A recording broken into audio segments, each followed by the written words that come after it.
ప్రార్థన. తండ్రి, ఈ దినాన్ని చూడక ఎంతోమంది నశించిపోయారు కానీ, ఏ అర్హత లేకపోయినప్పటికిని, ఈ దినాన్ని చూసే కృపనిచ్చినందుకు నీ పాదాలకు వేలాది వందనములు, స్తుతులు, స్తోత్రములు చెల్లిస్తున్నాను తండ్రి. బుద్ధిహీనుడై తన పెదవులతో మూర్ఖముగా మాటలాడు వాని కంటే, యథార్థముగా ప్రవర్తించు దరిద్రుడే శ్రేష్ఠుడని నీ వాక్యంలో వ్రాయబడిన రీతిగా, ఇంతవరకు బుద్ధిహీనముగా ప్రవర్తించి, మూర్ఖపు మాటలతో ఇతరుల హృదయాలను గాయపరిచిన మా అవిధేయతను బట్టి దయతో మమ్ములను క్షమించండి.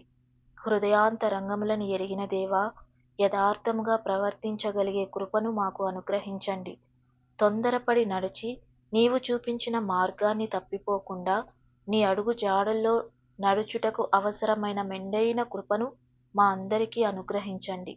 మూర్ఖ ప్రవర్తన నుండి మమ్ములను విడిపించండి. అబద్ధములాడే గుణాన్ని మాలో తీసివేయండి. తండ్రి, గొప్పవారి కటాక్షము కొరకు అనేకులు వెతుకుతారు కానీ, మనుషుల కటాక్షము మా మీద ఉన్నా లేకున్నా, నీ కృపా కటాక్షం ఎల్లప్పుడూ మా మీద ఉండునట్లు దయ చూపించండి. సుబుద్ధి కలిగిన హృదయం మా అందరికీ అనుగ్రహించండి.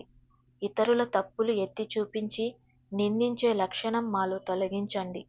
క్షమించి పోనీలే అని అనుకునే హృదయం మా అందరికీ అనుగ్రహించండి. మా సమస్త ప్రవర్తన విషయమై అజాగ్రత్తగా ఉండకుండా, మా సమస్త ప్రవర్తన యందు నీ అధికారమునకు ఒప్పుకొనుచుండగా, మా ఎదుట మూయబడిన త్రోవలను నీ కృపను బట్టి సరాలము చేయండి.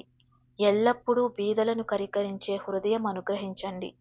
ఎల్లవేళలా నీ యందు భయభక్తులు కలిగి ఉండుటకు సహాయము చేయండి. ఇతరులను అపహాస్యం చేసి ఆనందించే లక్షణం మాలో తొలగించండి. తల్లిదండ్రులను సన్మానించి ప్రేమించే హృదయం మాకు అనుగ్రహించండి. ఈ ప్రార్థనలో ఏకీభవిస్తున్న నీ బిడ్డలందరినీ దీవించి ఆశీర్వదించుమని యేసు నామములో ప్రార్థిస్తున్నాను తండ్రి. ఆమెన్.